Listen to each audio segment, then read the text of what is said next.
of the Republic.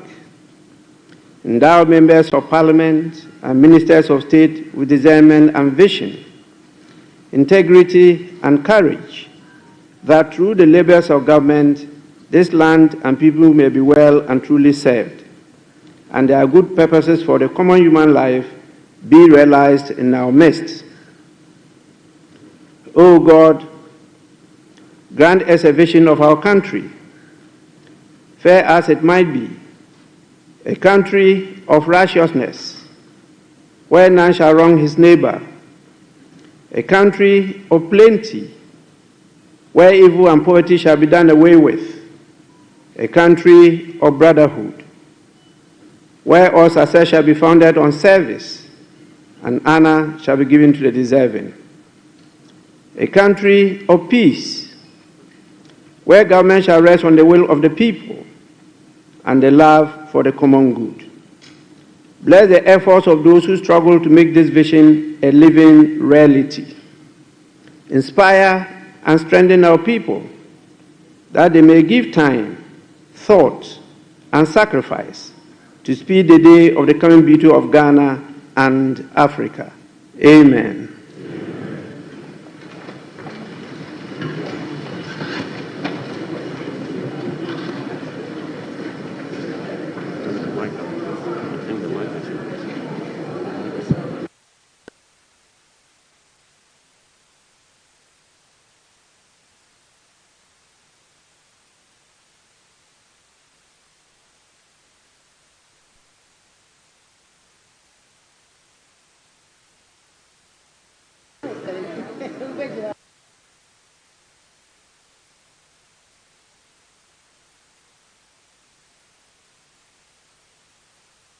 Honorable members, we will take item 6.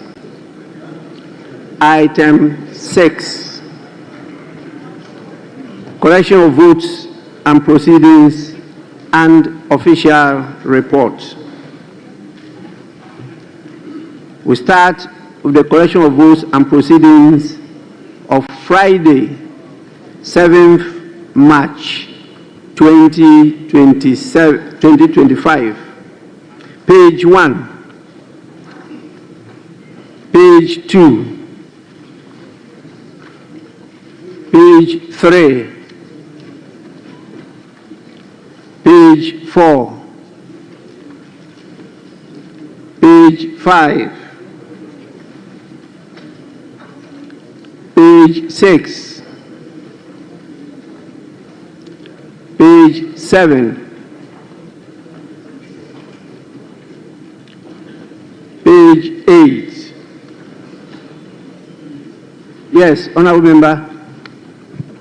Speaker, with respect, none of us on the last row has a copy of the vote sample.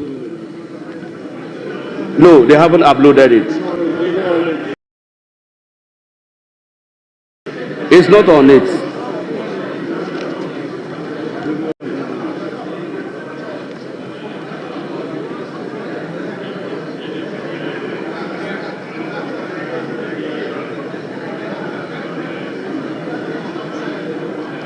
Honorable members, page 8.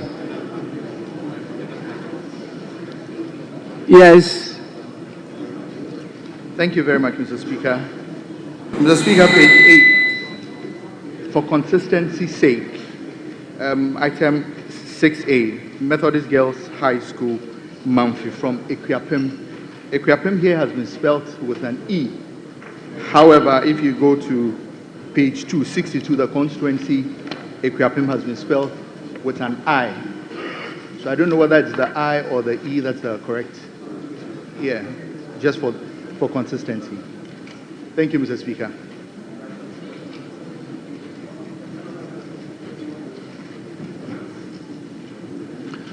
Yes, table office kindly cross-check the correct spelling of Aquapim.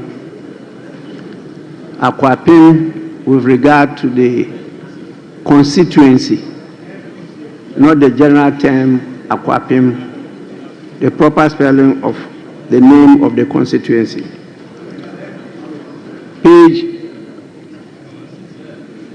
Right Honorable Yes. Speaker, it's a correct spelling.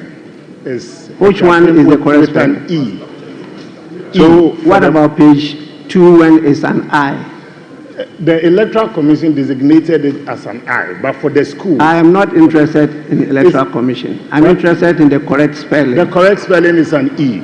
Yes, Mr. so Speaker. why didn't you draw our attention when we're at page 2? When We don't it was spelled with Mr. I. Speaker, we don't have a copy of it yet. All those here. That is not a challenge to me. It's a challenge to you. If it is that the whole house have not been given copies, that I can come in. But when some individuals don't have copies, it's not a point of order for Mr. Speaker to interrupt the proceedings.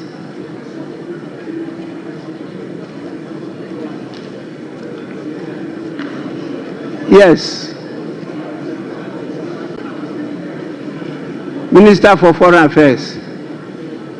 I'm most grateful, Right Honourable Speaker. Right Honourable Speaker, item number 5II at page 8.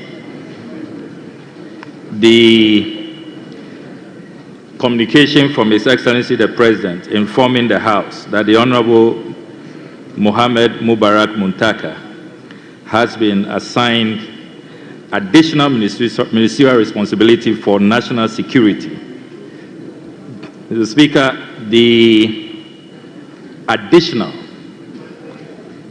has been omitted. It should be inserted so that it doesn't create the impression that this is because he's Minister for the Interior and has been assigned responsibility for national security. The rendition here does not accurately capture that, because it's not a reshuffle if it's not captured accurately. So Right Honourable Speaker, the rendition here does not convey accurately what the communication is, because he's the Minister for Interior and he has been assigned that additional responsibility for national security. So, Mr. Speaker, if the table office can capture the essence more accurately, you don't get that impression here. Honorable Minister for Foreign Affairs, what's your authority on this? Is it in the law or in the communication? Well, Right Honourable Speaker, is from the communication, and Honourable Ministers Have were you had copied. sight of the communication? Yes, Right Honourable Speaker, we were copied. Whether you were talking or you were laughing, that's not an issue. The issue is, have you had sight of the communication?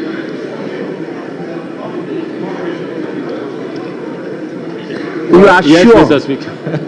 Because the copy I read did not have any word like additional. The communication is that he's been assigned the responsibility of not additional responsibility.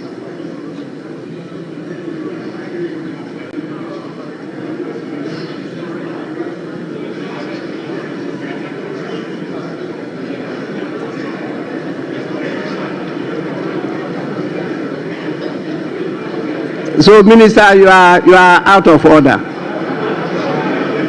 Yes, can we proceed? Yes, Minister for Energy and Green Transition. Oh, Energy and Green Transition. Mr. Speaker, just a suggestion to you. Probably through you to the table office.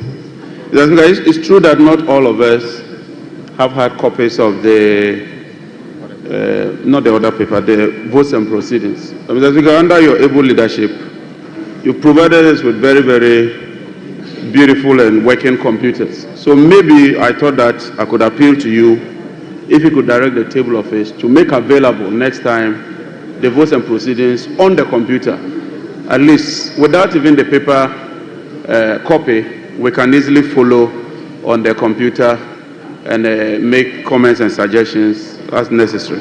Mr. Speaker, just for your guidance and consideration. Thank you very much, Right Honourable Speaker.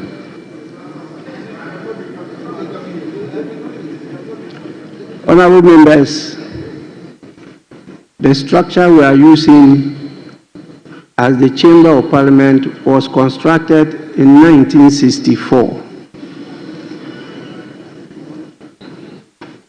In spite of all our attempts to modernize it, we are still having serious challenges.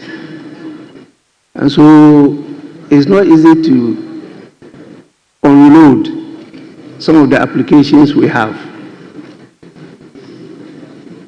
Even the electrical connections are also giving us serious problems. It means we have to replace all, including the job 600, and that's quite a colossal sum, which our budget has not been able to take. So we have a lot to unload into your pieces, but we are having challenges. And so you see that we're doing it piecemeal. And I hope in the near future we'll succeed in putting all there so that it will be a paperless parliament. We don't want to be giving you hard copies. It's quite expensive to run such a system. So bear with us. We'll get there sooner than later. Yes, honourable members, can we go to page 9? That's what we are rather aggregating, and it is exceeding 57 billion. Page 10.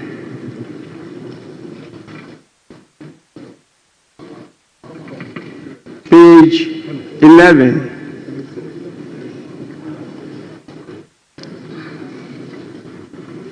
Page 12.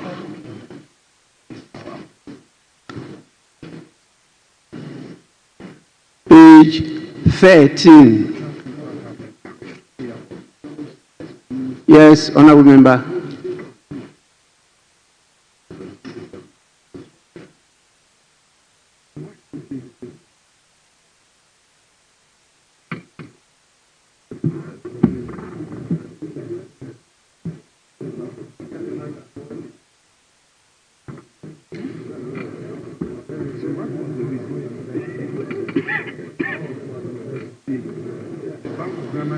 Honourable member, my mic is working.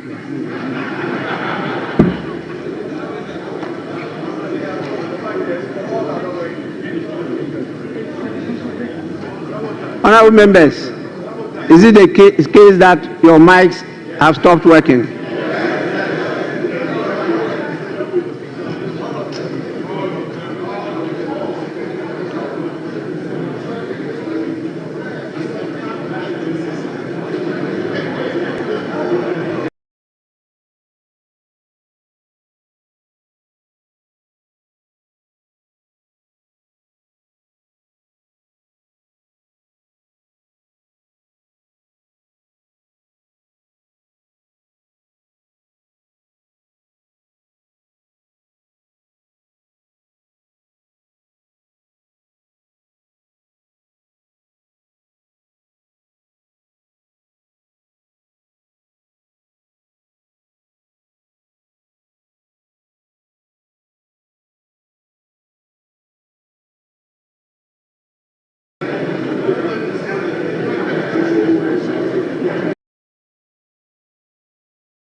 That continuity, which Dr. Stephen Amwal was just telling Judge Weafi that it's about industrialization.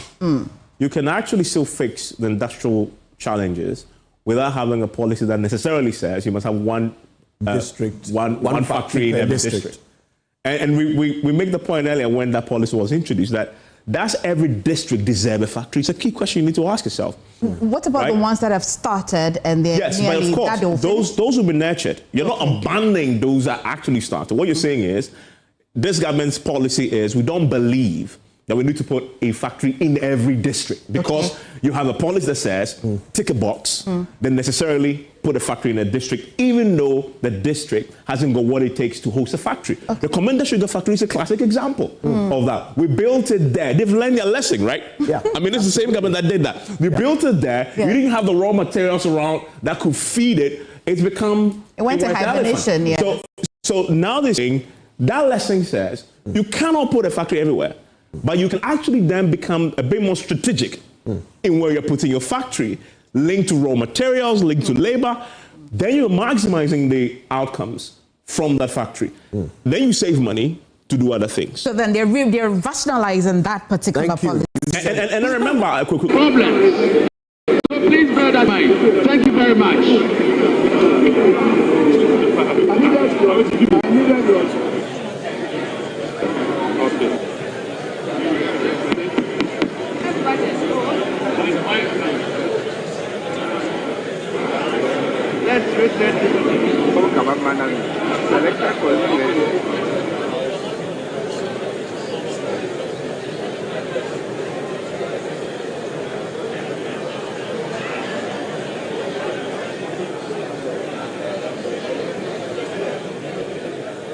Live on TV3, this is our continuing coverage of President John. You're going to save all that because that's money that would have come to us through taxes or the ports, etc., that it was not going to come. $400 million worth. That now you can plow back into the economy and use it for other things. You know what else is gone? The Northern, Middle and Coastal Belt Authorities. You remember those institutions that were set up to institute some of these programs, like one constituency, $1 million and so forth. Those are gone. Now, you have to think of the amounts of money that government was funneling through those authorities in order to execute their mandates, okay?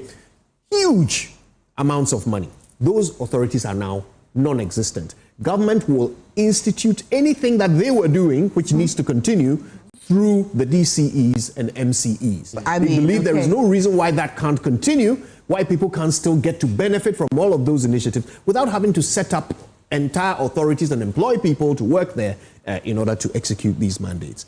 One more thing, import taxes. There will be some rationalization around that, and we'll be hearing some specific announcements from the finance minister about that. That's very important to traders. You've heard from the spare parts dealers talking about how it is utterly ridiculous that they have to spend more than 50% of the cost of what they are importing just to get it through the gate at Tema. And they don't understand that. So the finance minister is certainly going to be bringing some clarity and rationalization, hoping that this will result in importation through Ghana not being almost twice as expensive as importing through our neighbors. And you know what that causes. It means that we end up diverting revenue to our neighbors. Who wants that? I guess I understand why the gentleman from the Abuso spare part dealership says that, Uncle Jimmy, really, because then they're going to be saving some monies. But Evans, you can go on with the analysis on the smart wall. And so that's just on the background to all the taxes that will go and how they're going to make up for what they're going to lose. And they found a way to do it. And so we're going to hear the specifics. And of course, you need to look at the growth rate. It's something that they want to deal with also. You want to send this continuing rising from 5.6, and they want to keep this trajectory. I had Ato Forcing the last time at the Economic Dialogue talk about medium-term 6% growth, long-term more radical reforms where this continues the projection. So they're going to put in place policies that hopefully keeps this trajectory going for 2025 and beyond. But this sector is a very important sector, obviously, right? Because it employs the majority of our people. But you see that it's struggling. From 2023, 2024, it's dipped from 5.9, now it's come to 2.3. And this is a great sector, by the way, and the growth is dwindling. They have to revive the sector. What are the factors that contributed to... I mean, and this is actually very interesting irony, right? And a good question. This is a time that we saw implementing the Plan for Food and Jobs, which was actually supposed to do the opposite: improve growth, employ more people, but most importantly, mechanize agriculture. We've been talking about this since I was a child. It hasn't actually happened. The one district, one dam, one village, one dam initiative was part of this. Create the dams. Why? Because when it's the dry season, you still need to plant. For irrigation. It's fundamental irrigation. That hasn't really picked up. We all saw the challenges with that. And so, of course, if you have that challenge, of course, this is what is going to happen. And we had some drought in the last 3 years. All that has fed into this. And need to find a way in this budget to put in some stimulus into the agri sector and bring this growth back up. And that is a very important point. And actually, among the scoops we have is the fact that the finance minister intends to announce a marked increase in expenditure in the agri sector. We are going to allocate a lot more than ever before. And one of the big expenditure items there will be their new irrigation project. So government intends to spend a lot of money in ensuring that all of the land, or most of the land on which we are growing the food that Ghana needs, is going to have irrigation. This is another thing we've been hearing about since primary school, right? But here's the truth. The water that we need for the irrigation is being polluted by Galamsey. So we need to figure that out, and God alone knows how much that will cost. And here's the thing. Yesterday, I was speaking to the environment minister who was on my show, PMS, last night. They have, in the budget that we're about to hear, Dr. Case After Forson will announce an amount to help the fight against Galamsey. So they're going to, in the budget now, make a deliberate allocation for the fight against Galamsey, because it's going to cost money. Part of the reason why the previous government withdrew the soldiers from the forest, because it was costing a lot to fund the operations, to keep them there, and it was costing quite a bit. But they've done a cost-benefit analysis. You need to sustain this over time, because the guys, they are waiting you out in the forest, right? And it is about who has to meddle, who will blink first. You know the country is struggling. You don't have the financial wherewithal to keep them there, so you would eventually lose stamina. In this budget, at least for the 2025, they want to find money for it. That then sustained it throughout the year. The question of whether that will be enough or not, we will see. Now, Evans, do you mind going back a little bit, just to one of the slides you had earlier, for those of you watching on Joy News, just before the agric slide, this one, the one about growth. Now, you can see here, you remember just before President Akufo-Addo left office, he actually proudly said that growth levels have gone back to pre-COVID growth that it had before COVID. Well, I have a question. How much of that growth is fueled by Galamsey? Because gold is a very big item in our growth. It's growing fast. So how much of it is Galamsey? We'll get some questions to that, some answers to that question. And Evans, when we come back, we'll go back to the agric slide. And on the value chain for agriculture will be transportation. And so we'll see how much bearing transport will have on the agriculture. But we'll go for a quick break. This is the special coverage of the 2025 budget presentation that will be happening in Parliament pretty shortly. Do stay with us.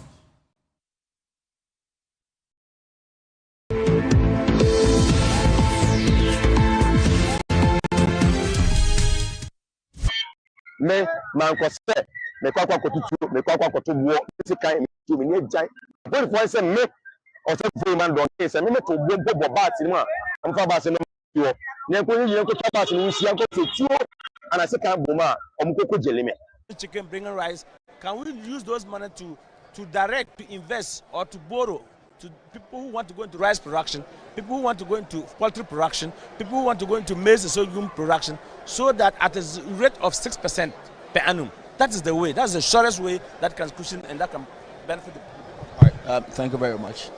We will stay here in Parliament. We await the resumption of the House any moment from now. There's a 5-minute suspension of the House to fix the technical issues. So I'm hand over to you in the studio whilst we await the presentation of the 2025 budget. Sorry, I thought because